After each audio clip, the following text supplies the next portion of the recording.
All right, so fall of 2012. I'm in Toronto, Ontario, talking to Mark Engberg from Austin, Texas, doing the top 100 horror movies of all time. I'm sure this list will have a debate, so it's for Mark's job, who did the list, to back up his claims of the top 100 films. How's it going, Mark? It's great, Matt. Thanks very much. It's great to be on the program. All right, so the first question I'm going to ask you, so then we can get this out of the way, is what's the definition of a horror movie? Because I'm sure a lot of people have different definitions of it.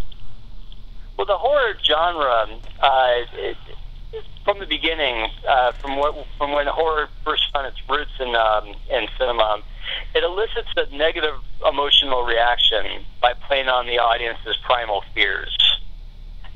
And that has changed because primarily that's become different because what is now out as a horror movie no longer really is a negative emotional reaction. It's more of a joyous. That our perceptions of horror movies have changed over the years because that they were supposed to be very traumatic in the 1890s and 20s, starting with the silent movies and when horror films became very gothic. And right around the 50s and 60s, when with advances in technology, the tone of horror movies, it very much shifted out of the gothic area where things were supposed to be very disturbing, and then they became ironically very entertaining as the focus shifted towards contemporary concerns. Okay, but why? Okay, then there's lots to go from there. But why? So you have you have Nightmare on Elm Street films. Like, it seems like I'll get to it in a bit. But it seems like we grew up in the same kind of generation because you have a lot of 80s and early 90s films on this list. So there's a little, and so like films like Nightmare on Elm Street, Friday the 13th, like Texas Chainsaw Massacre. What makes those what makes those films entertaining from your perspective? Like, why are those films entertaining? Well, I'm a big fan of the subgenre. As with any film genre, the horror genre has many subgenres. There you have action genre, the action horror, the comedy horror, the gothic horror, the psychological horror. And with those, the ones that I've always been a big fan of, the Texas Chainsaw Massacre, Nightmare on Elm Street, Friday the 13th, all those movies, those are the slasher films. And they all center on a psychopathic, somewhat supernatural killer murdering a sequence of victims in very graphically violent manner. So, but why, that's the question again, why are those films entertaining? Like, why, I'm just curious, like, why do people find, like, obviously these films are gigantic movies and they're in our pulp culture, everybody knows these, Jason and Freddy and whoever, like, why are they entertaining? Like, why are you entertained by these films? Because it preys on the audience's fear of a singular, indestructible boogeyman. It's not just as the sequel, the people who made the sequels to the Texas Chainsaw Massacre and Halloween movies and the Friday the 13th movies. It's not good enough that the killer is a killer. The killer has to be unstoppable. You know, that it's ridiculous to try to fight Jason. It's ridiculous to even try to fight Freddy because you're just not going to beat him time and time again. And the more times we watch this, the more times we see teenagers try to combat and conquest Freddy or Jason or Leatherface, the more futile it becomes, and therefore it becomes comical. And that's why that the longer entries that are in a horror franchise, it just becomes amusing. I'd say like the first entry in every horror franchise is an honest to God horror movie, something that was actually intended to be scary. Yeah. And then as we become more familiar with Freddy, and Jason, it just becomes funny. And then the converse happens where you're no longer cheering for the teenagers, you're cheering for Jason.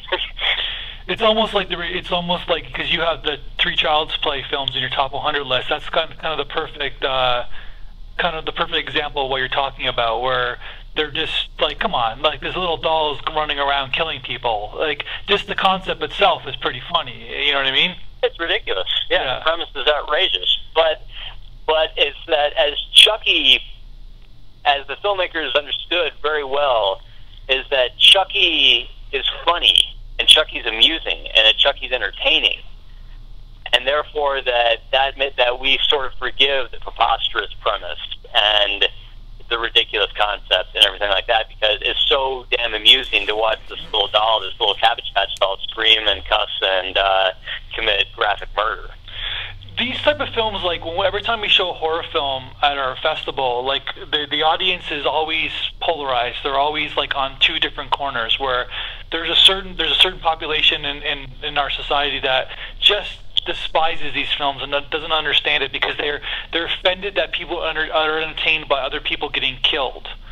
And then you can even go like, I don't agree with this, but they even take it to another level, where they say this is the reason why the world is, you know, the way it is, like this hyperbole, that like that. Then there's the other side, like your side, like that just takes it for what it is, and it isn't just enjoying the entertainment value of someone being murdered. I guess that's is that the best way to put it? I guess, I don't know. Yeah. Well, I mean, but it doesn't even need to be that specific. It doesn't even have to be murder. Just the idea of just genuine depiction of trauma, just genuine terrorizing your audience.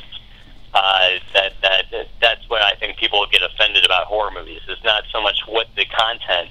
It seems to be that when people complain about the societal impact that horror movies commit, it seems that the material itself seems to be irrelevant to these people. That they haven't even seen the movie. They just know that Chucky's bad and Freddy is giving kids ideas that maybe it's funny to kill people. But they don't, like, more than half the time, they don't even know what they're talking about. They're more arguing about the idea of the horror genre itself. But at the same time, like I'm not like to be on the side of, like, to play devil's advocate, to be on the side of because these people have watched the film at our festival, like watched the horror short film at our festival, and then you know what I mean. Then they're talking about it afterwards, so they have seen some of these films, and they're like there's a certain, obviously there's a fanboy audience for these horror films. That's why we're talking about this list, and it's a popular list, and I'm just curious about the psychological element of it, like why they're entertaining, like to bring that up again, like what, like is it just because it's just fun, or is it another level where it's like we like seeing people get killed? Well, it wasn't always fun. Is it that what's happened with the horror genre is that it's changed. It's like nowadays it is fun. There's like the Saw movies. But are those Saw movies fun because it's like it's an activity of seeing like different ways people get killed and or tortured, right? Right. Like the Final Destination films are just basically little vignettes of like how people get killed. The most amusing way to watch someone get it. Yeah, exactly. First of all, I'd like to horror movies bring out the absolute worst in me. I am absolutely, when I'm in a movie theater watching a horror flick, yeah. I want everyone to die, man. I like people in real life, but I'm part of that bloodthirsty crowd that just wants to see Jason just hack away as many people as he can before, to get my money's worth out of my theater ticket. And yeah, it's completely it's a completely inappropriate reaction, and it probably is absolutely what's wrong with the world today. But I don't think it's fair to blame horror. Of course not. Yeah. Specifically. Yeah. I mean, you could say the same thing for example, look at that guy that shot up a movie theater because he was influenced by Batman. There are people who criticize South Park and Beavis and Butthead before then for saying that you're turning your kids into pyromaniacs and influencing racism. The film medium is so powerful and strong that you're always going to have cases where people are inappropriately and miscommunicated. That somebody got the wrong message. Is Natural Born Killers a horror movie? That's an excellent question, because by the definition that I'm going with, that the movie implies that a movie elicits a negative emotional reaction by playing on our primal fears, you would think that. You say, well, then why isn't Schindler's List a horror movie? I mean, I'm scared of the idea of being held in a concentration camp against my will. I'm negatively have an impact on that emotionally. But we don't call those movies horror movies. And that's an excellent question. I don't know if I can answer that. Like, why is Schindler's List or Natural Born Killers? Why are those not horror movies? Yeah, well, that's what I'm trying to get to. Because okay, so you have like, so in terms of like the legendary films on this list, like Jaws is number 9, which is a pretty great film. Like most people will agree with that. And then you have an Oscar winner. Silence of the Lambs, which is number 68. And I can argue that those two films are probably the best two films on your list, but they're not the number one or even. And speaking of Silence of the Lambs, which is a pretty popular film, is number 68 on your list. So I guess what I'm trying to say is that you're not putting the best films on the list. You're putting the best horror films on your top list, I guess, right? The way that I rated those, and was probably an outdated system of how we can perceive horror movies. I had rated those in accordance of how scary they were. Number 1, the scariest movie I've ever seen is Henry, the Portrait of a Serial Killer. Have you ever seen it? Starring Michael Rooker. Yes, I've seen almost every film on your list because I'm one of those guys who watches everything. No, I'm just one of those guys who sees everything, and because I'm curious what people. Yes, I've seen the movie. So, like, yeah, there's some scary films like Trouble with the Curve. I just saw that's a scary film, but I guess it's not a horror film, right? So. Right. but I understand. It's like in the films of that. So basically, that film has terrified you the most in a good way, I guess, right? Absolutely, yeah. It was because I think that Henry was. I hopefully I don't get too far away from the topic. I want to go back to what you asked about Jaws and Silence of the Lambs. But while we're talking about Henry, the reason why Henry was so damn scary to me was because that is an accurate depiction of what a serial killer actually is, in my opinion. Of what I've read about the real lunatics that are running around there. I mean, Henry is based on Henry Lee Lucas, who may or may not have killed up to 50 to 100 people. Yeah, it's unsubstantiated because the man he's a lunatic, and the only evidence that we have is what he said to the cops, and for the most part, your serial killers aren't your Hannibal Lecters. I mean, occasionally you'll have a Ted Bundy anomaly of somebody who is intelligent who just lost their mind and just decided to start killing people. Yeah. But more often than not, they're very sub-intelligent. They're not intelligent. They're very simple-minded folks who just lost their grip on reality and don't have any connection to humanity. And that, to me, is the scariest thing that I can conceive. Yeah, that is scarier than.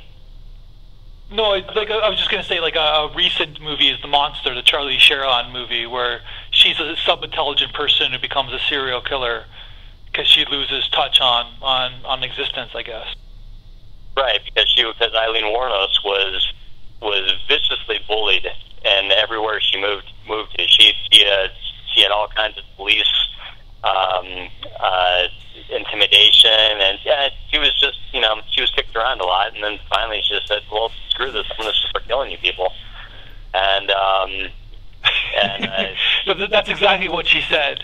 One day she just said, she was sitting at Starbucks and said, screw it, I'm just going to start killing people. Screw the world. I'm going to end it, and I'm going to take a lot of people with me before they can take it. And those are the ultimate cowards. Like, if you want to kill yourself, go ahead and kill yourself. Like, whatever, right? But if you want to take someone with you, then you know what I mean. That's when I have some problems. Well, that was like to make another quick reference to the Colorado movie theater shooting. Yeah. That was the thing that I took the greatest offense to was it's deplorable and despicable that you would go into a movie theater and shoot unarmed people that had nothing to do with your anxiety and hysteria. Yeah. But the thing that offended me more than anything else was that he had that much armor on him. Who was supposed to be shooting at you? First of all, the popcorn guy in the movie theater.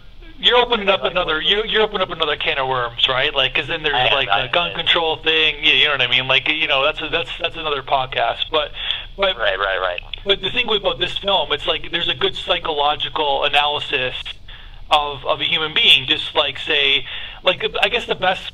I talk to people a lot about, like, The Walking Dead. I don't know if you've seen it. You watch the show, but you love it, right?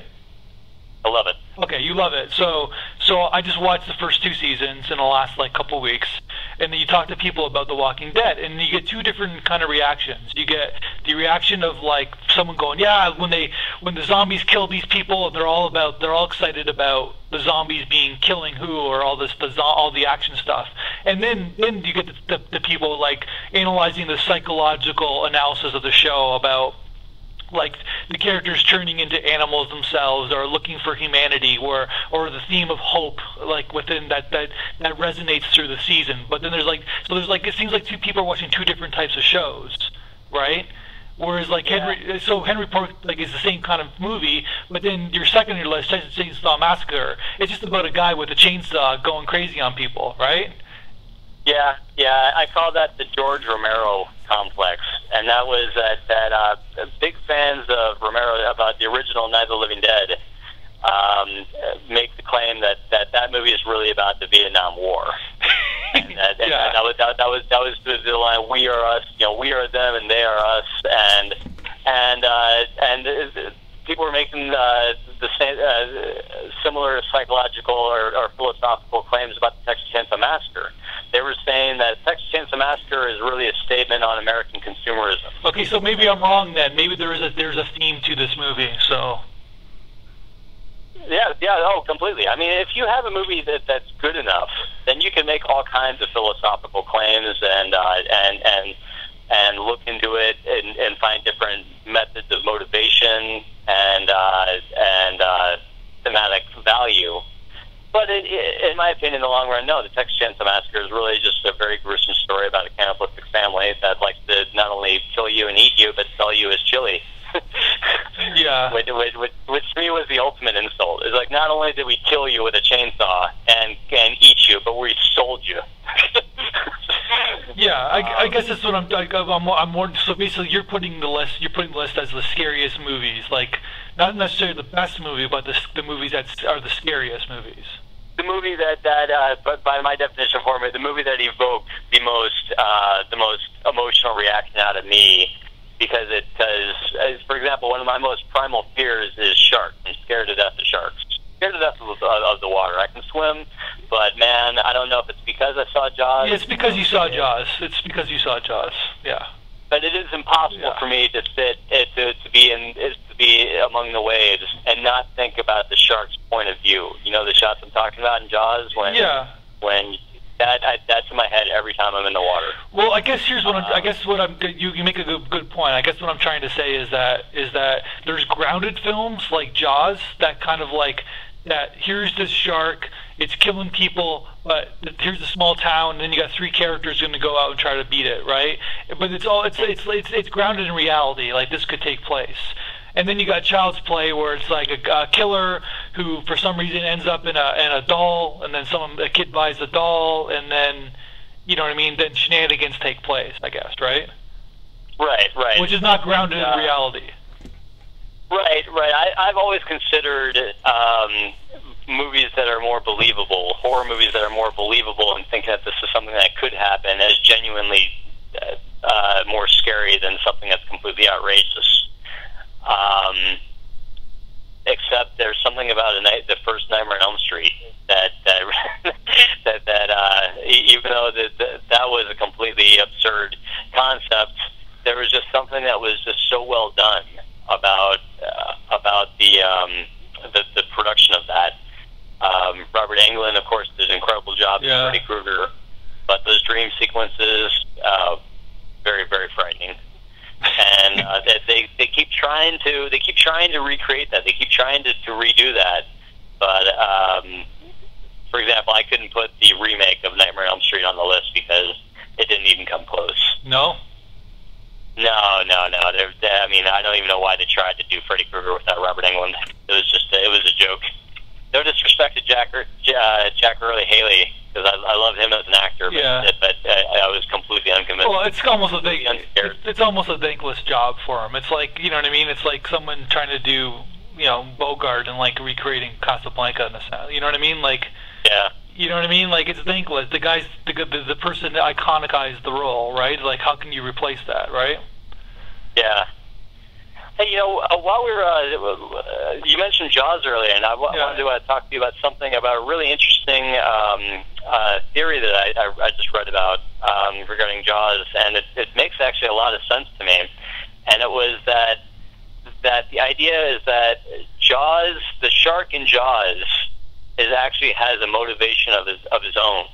You know, that the characters are all trying to stop the shark so that they can save their beaches and stop the onslaught and body count that the shark is committing. Yeah. But I was reading was that the shark was so enticed with that first girl that he eats in that opening scene that really what the shark's motivation is that he's swimming throughout the movie trying to recreate that meal.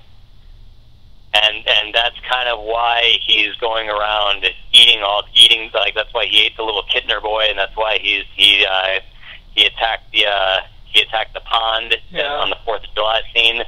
And it answers something that's always bothered me about Jaws, and that is that when the shark eats Quint at the end and then takes him down, he comes right back up and tries to eat Brody. And that's always kind of bothered me, because didn't the shark just eat? Isn't he full? I mean, isn't he good for now? Why is he... And that theory that he's just trying to recreate his meal of the first girl kind of clarifies that a bit. And it's a ludicrous concept. You know, it's a crazy out there theory, but I like it. Well, no, but you can argue that I got the Jaws thought bubble going on, and basically maybe they should recreate it. And then they should have the thought bubbles going on in the shark, so then you understand the motivation of the shark. Just an idea. Yeah. Maybe because Spielberg's never been happy with that film, so maybe you can go back and recreate it. So. I'm sure he would. I've always thought that, you know, people always complain that the shark looks fake. Maybe you could just have like the shark like have lines, you know, like he pops out of the water and starts talking to the people. Why are you attacking me? But the third act little thing where he kills Quinn is that the Jaws is in survival mode. He's like, his back is against them. He knows that these people are out to kill him. Whereas before he was in free flow mode, where it's like he wasn't really worried about his well-being. So then basically he kills Quinn and he kills the other guy because he's kind of like like we just had a blackout in Toronto yesterday. Whereas like we have to eat the ice cream now because it's melting. It's sort of like that kind of It's like I'm full, but I got to eat the ice cream kind of a thing. He's full, but he's got to eat it because that's what he needs to do to keep going, I guess. Yeah, he's going to lose these guys if he doesn't eat them because the boat's sinking, so he's got to get it now. And But I normally I wouldn't normally consider Jaws a horror movie myself. It's just because it's almost like it's too good to be a horror movie. That's what I was going to ask you, because like you have probably one of a really good film, Seven, which is basically you don't really meet the antagonist until the third act. Right. So you're basically seeing him from almost like Jaws in a way, I guess. But Jaws, you're seeing the kills, but you're seeing the results of the kills, but you're not really meeting the antagonist until the end. And that's probably the best film on your list, in my subjective opinion.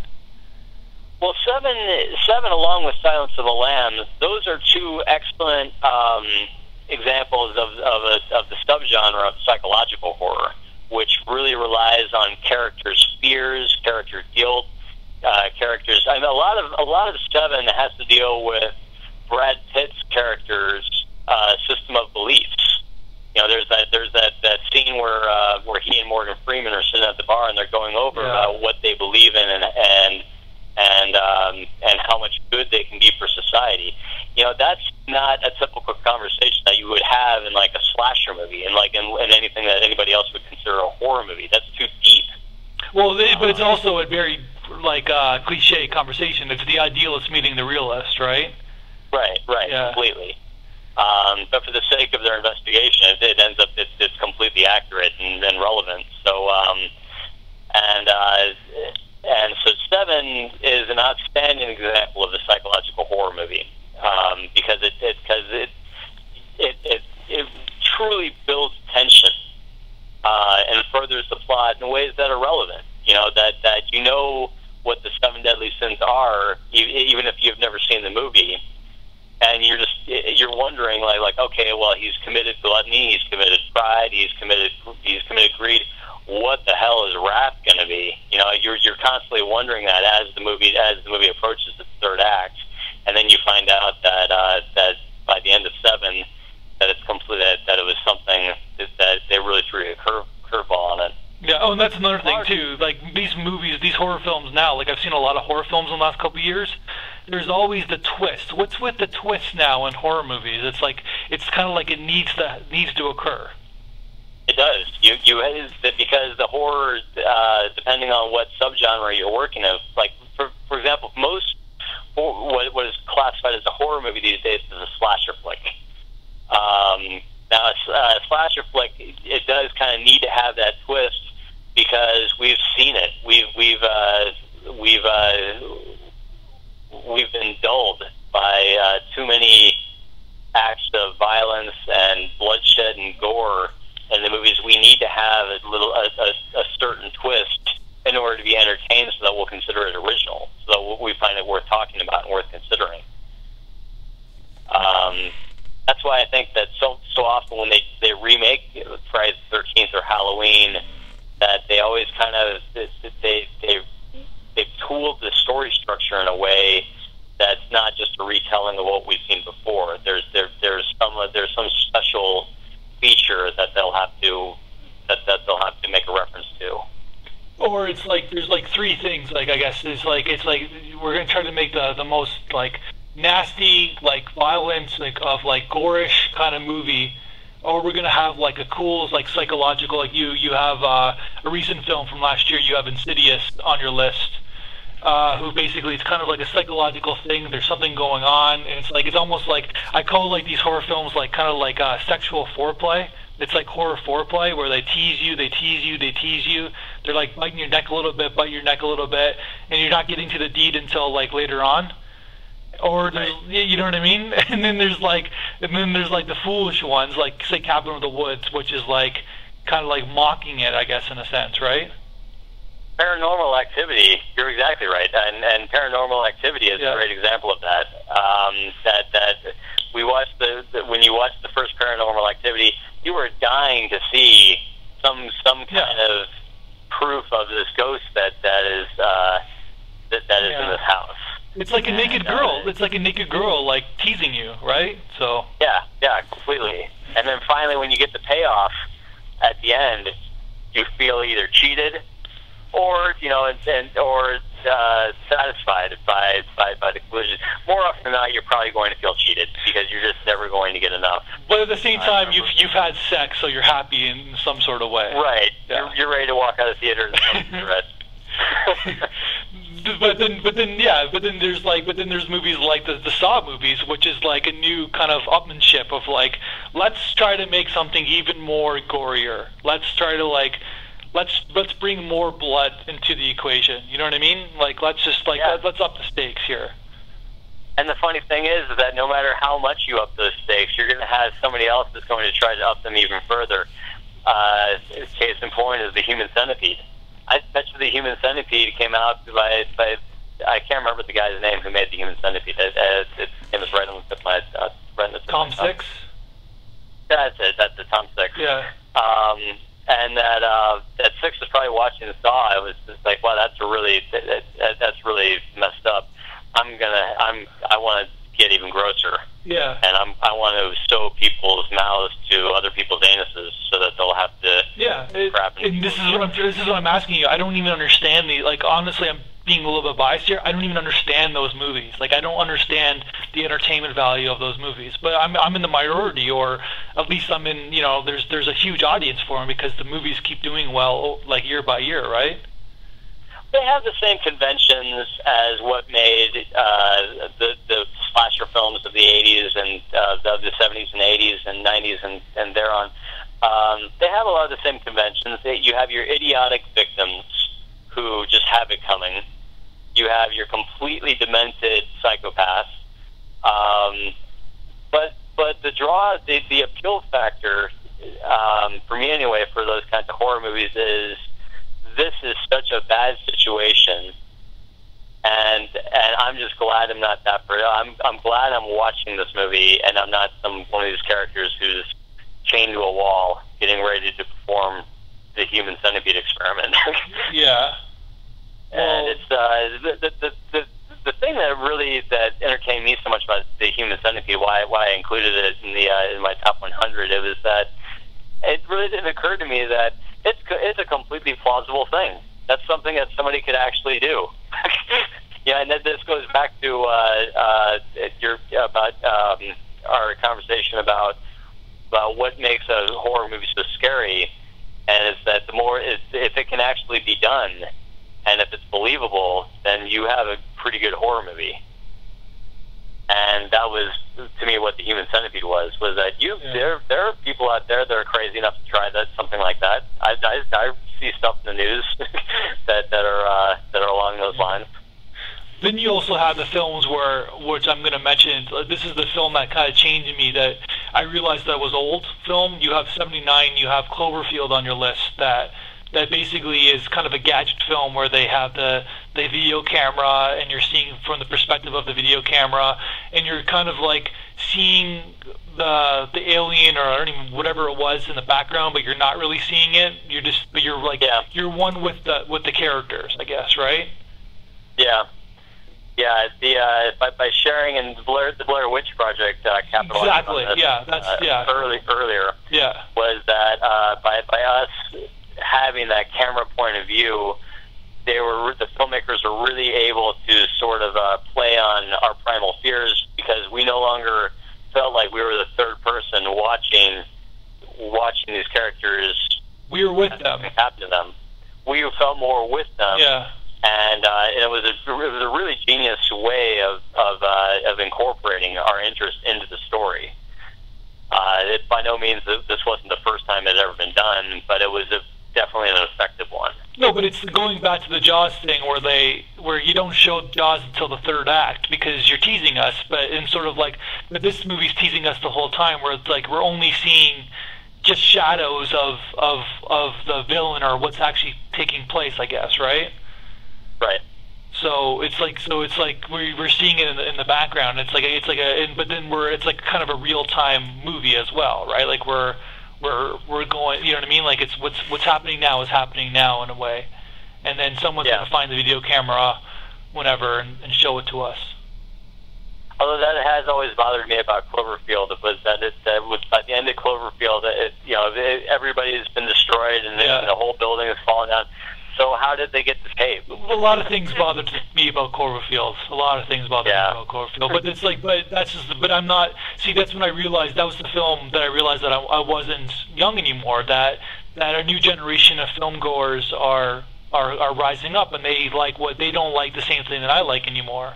Which finishes. I'll finish the podcast with a good quick segue here. Whereas obviously your list, if you just go down the list and you scan through it, it's loaded with 1980s horror films, right?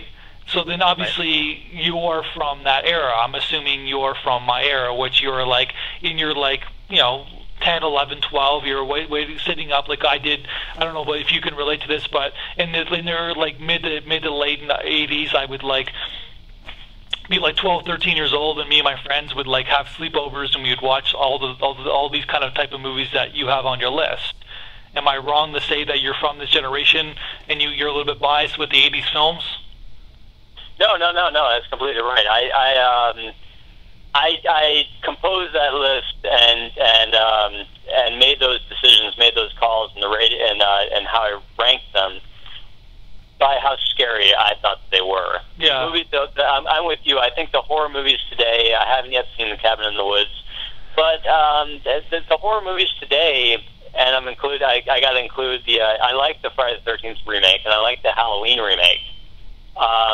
I kind of like the Texas Chainsaw remakes. I'm very excited about the new, the 3D one coming out next winter. But I guarantee you it's not going to be scary. And they're doing the Child's Play remake too. Oh yeah. No, that's not going to be scary either. I think that the horror movie makers today, in terms of slasher films, that they've lost their grasp on what's scary, and that may not even be on the top of their list. Like they probably just want to keep their audiences entertained through comedy and effective action, like The Walking Dead. I love The Walking Dead, and I have tons of friends who love The Walking Dead, but nobody finds it scary. Well, because it's not. That's the bottom line, right?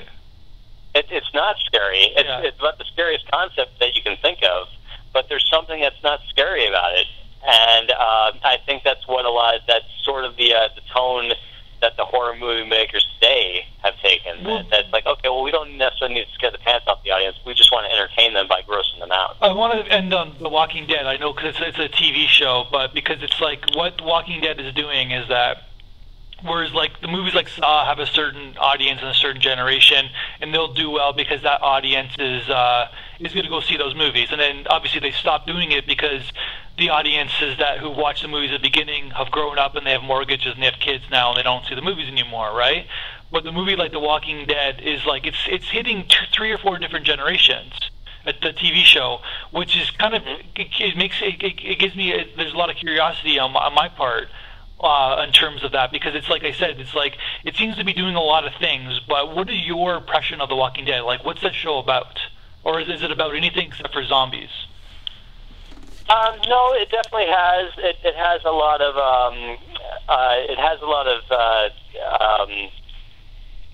Contemporary issues with it, which is something that happened with movies in the 60s, 50s, and 60s. Once things moved away from being gothic, and being romantic and Dracula and having sort of Germanic history to it. Once movies became a little bit more hardcore and they could start addressing contemporary issues, whether it was the Vietnam War or whether it's American consumerism or whatever you want to claim as the thematic content of your horror movie, that The Walking Dead definitely has that. The Walking Dead addresses concerns about morality, concerns about the environment, concerns about drug dependence, and concerns about fairness and societal, and there's all kinds of very real dramatic content in a show like The Walking Dead, and I think The Walking Dead, like any zombie feature, is part of the action horror subgenre. Because it combines an evil force with gunfights and frenetic chases, all for the sake of entertainment. And in my opinion, and I'm sure people are going to disagree with this, it's perfectly fine to let your kids watch something like The Walking Dead, because it's really not that scary, and in a way it's kind of conditioning them towards what's yet to come. In terms of what? In terms of their own life? Well, in terms of what's going to be available to them. When you and I were kids, if there was a movie that was too scary for us, our parents were not going to let us watch it, and we wouldn't have a way to watch it because they could control what movies we went and saw in the theater, and they could control what movies that we would bring home on VHS. Yeah. But now with social media being everywhere, you can't stop a kid from watching whatever is available, whatever the movie theaters. I don't think you could. Nobody could stop me when I was a kid. In the 80s when I was like 9, 10 years old, you couldn't stop me either. You just had to be a little bit more clever. But I understand your point. Be more clever. I understand your point. Yeah, but it's totally easy now for them, and I have the same argument towards pornography. Is that nowadays kids are able to access? Yeah, it's the same analogy. Forbidden information. Yeah. So it's that the rules have changed. So that rather than try to shield our children from saying, no, you can't watch this horror movie, you can't watch this zombie movie, I think it might be better to just go ahead and let them watch it and say like, okay, well look, this is the scary stuff. This is the scary content. Can you handle it? If you can, go ahead and watch it as long as you understand it's fiction. And there lies the great debate: is that where do you draw the line? But like how much can you let our children absorb before they go out and do something drastic, like shoot a movie theater up, or commit it. Child's Play 3, for example, that there was a big controversial case because somebody's kid saw the movie and went and killed somebody else because they said that they saw Chucky do it in the movie, and it got thrown out of court because they didn't have enough evidence. But I'm sure that was part of the reason. Well, that's it. If that ever happens, that will transcend. That's like the rule. That's like a new Roe versus Wade like landmark case, like where you're blaming a third element on that. You know what I mean? Like an outside element on someone's murder or whatever. Right, on something that apparently was a much larger problem. Yeah, which will never. That's like extreme right wing kind of like sentiment, I guess. Right. Right. You can blame Marilyn Manson all you want for Columbine, but I'm never going to believe it. Well, yeah, and it's just like, but that's it because it's like we want the easy way, we want the easy answers, and that's a very easy answer, right? Sure.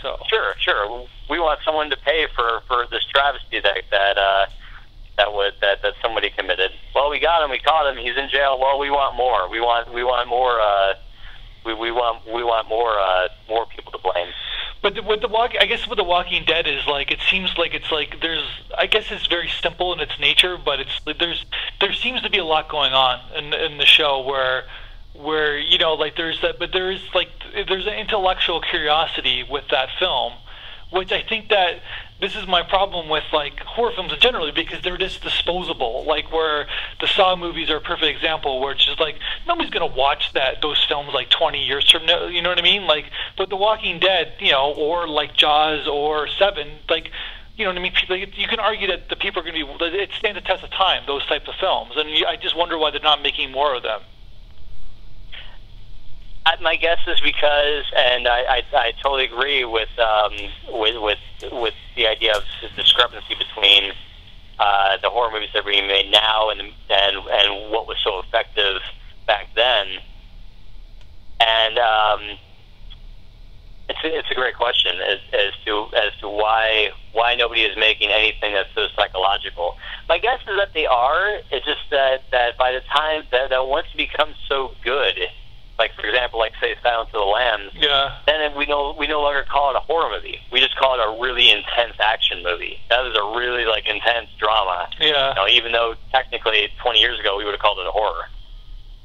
Yeah, I guess it's just like when, like this is the debate runs on is like my girlfriend who's not a cinephile at all. We just saw the film Looper, and I'm just trying to use like an analogy where she goes, I realized halfway into the film, it's like I'm not supposed to take this seriously, even though they're filming it like it's very serious. But then as soon as I realized that I'm not supposed to take this seriously, I can just enjoy the movie, and then I can start enjoying it. But that's what it seems like what they're doing now. It's like in all these type of fanboy films in general, is that they're taking it seriously, but then really it's not really that serious. It's kind of simple in its idealisms, I guess, right? Right. So I guess that's what horror films are doing, and whereas like it's like that, and that's what kind of insults me. It's not the gore, it's not anything. It's like it's the insulting of like the movie like Insidious, where it's like it's trying to be smart, but it's really not that smart. Yeah, but I did include Insidious in my list because I've always been a fan of it's considered the horror of the demonic, which is another subgenre that grew out of the 60s, and it has four themes. It features the idea of vengeance, corruption of innocence, mystic phenomena, and all with an emphasis on Christian symbiology. Sure. Now, the number one movie that does that is The Exorcist. Totally, yeah. And any movie that really tries to share that sort of that scare tactic is all right with me. It's why I like the Paranormal Activity movies too. It doesn't really go over the top, and it understands that it's scarier to embellish what's not seen rather than what is seen. Sure. Yeah, I don't know. Like you have all these fun films, and it's like it's gonna be cool for me to even go back to them and like watch like all of these kind of films. It's just that I don't mind. It's like popcorn movies, right? It's like movies and films. It's like Friday the 13th 3 is a movie. It's a popcorn movie. Let's not take it that seriously. And then like maybe 7 is a movie. You know what I mean? Like, or a film, I should say, where it's like let's dive into the psychological nature of this. And it seems like that's why I brought The Walking Dead. It seems like The Walking Dead is doing two things at the same time, and it's kind of succeeding at it. Yeah. Now, it's ironic that, to call them popcorn movies, because people used to think that, oh my God, cannibalistic zombies, what a gross concept. How could you possibly eat popcorn while you're watching that? And to me, it's like, well, that's no problem. I can eat a tub of popcorn while watching, The Walking Dead. What I can't do is I can't eat popcorn while watching something like Henry, or something that's not even all that bloody, but just bothersome. Confessions of a Serial Killer is another very graphic psychological perspective of a very demented little serial killer who very nastily kills his victims, and that has more of a psychological weight to it. That you're not in the mood for any popcorn. You don't want anything. It's grounded. It's grounded. It's very grounded. Probably the most grounded movie that's on the list is a French movie called Fat Girl. Have you ever heard of it? I haven't seen it, but I thought it was good that I heard a lot about it, so it was cool that you had it on your list. So, yeah. I remember walking out of the theater. I saw that in the University of Colorado, and I had no idea what it was about. All I knew was it was banned in several countries, and so therefore I wanted to see it. And it's a very boring movie, actually. The first 9/10 of the movie are incredibly boring. Yeah. All it is it's about two sisters, one's fat and one's beautiful, and about how much society just favors the pretty one. And her parents, their parents are always so nice to the pretty one. They're so mean to the fat girl. And I won't blow it for anybody, but the very ending of the movie was so disturbing that the theater walked out and it was completely silent. Everybody was just hugging their shoulders, and nobody was saying anything to anybody because everybody was so deep in thought about what they had just witnessed. So if you're looking for a good Halloween treat, check out Fat Girl. It's worth the wait. It sticks to the end. All right, we do got to go, but the one last point I want to make, the one film that doesn't belong on this list, I'll argue with you, and it's not Return of Oz, because I kind of find that funny that you put that on the list, but it's Sixth Sense. I don't think it's a horror film. But Sixth Sense, no, it really isn't. It's again, that's more of a.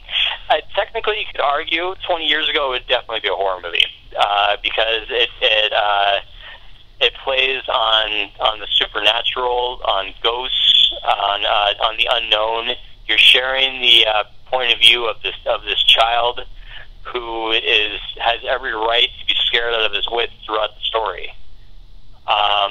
For example, I didn't find The Sixth Sense scary at all when I saw it because I had seen the previews. I knew what it was about. I found Haley Joel Osment was nominated for an Academy Award, and the news was out. In the preview they scream that the kid, I see dead people. Yeah. But I ask you this, Matthew: if you had never heard of The Sixth Sense and hadn't seen the previews or anything about and didn't know what to expect the first time you saw that movie, don't you think that would have been a lot scarier? Well, I did see it the first weekend, and I have to admit that I was kind of blown away at the twist. I didn't see it coming at all. But I honestly didn't see it coming at all. They got me, and probably because back then, I called Shyamalan is he's the creator of the twist in a way. Because it seems like all those movies need to be twists now because of him, because that's what he does. But So basically now you're like more aware of it, like say Insidious, for example, or even Cabin in the Woods. Like it's sort of setting up something, but The Sixth Sense is like, I think that it's kind of like, it's a landmark film, and I don't really consider it a horror film because it's like it's a different kind of creepy. It's a different kind of uncomfortable, I guess. Right. I don't think it's scary. I just think it's uncomfortable. So. It's definitely uncomfortable, but I wanted to include on the list because there were some moments in that movie that definitely I did find scarier.